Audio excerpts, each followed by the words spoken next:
లలితా సహస్రనామం శ్లోకం 13 కనకాంగద కేయూర కమనీయ భుజాన్విత రత్నగ్రైవేయ చింతాక లోలముక్తాఫలాన్విత. ఈ శ్లోకంలో దేవి లలిత మహాత్రిపురసుందరి స్వరూప సౌందర్యాన్ని, అలంకార సౌష్ఠవాన్ని వర్ణిస్తున్నారు. అర్థం: కనకాంగద బంగారు అంగదాలు, వెన్నెలలో మెరుస్తున్నవిగా ఉండే బంగారు చేతికట్టులు. కేయూర భుజబంధాలు.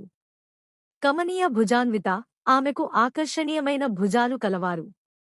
రత్నగ్రైవేయ రత్నాలతో తయారైన గ్రీవ అలంకారం ధరించినవారు.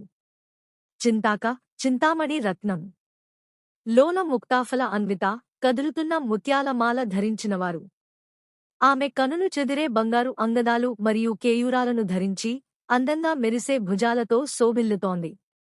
ఆమె మెడపై రత్నాలతో తయారైన అలంకారాలు, చింతామణి రత్నంతో కలిసిన ముత్యాలమాలలతో విరాజిల్లుతోంది. ఈ శ్లోకం ద్వారా లలితాదేవి యొక్క భౌతిక రూపం ఎంత చక్కగా, ఆభరణాలతో శోభించిందో తెలియజేస్తున్నారు.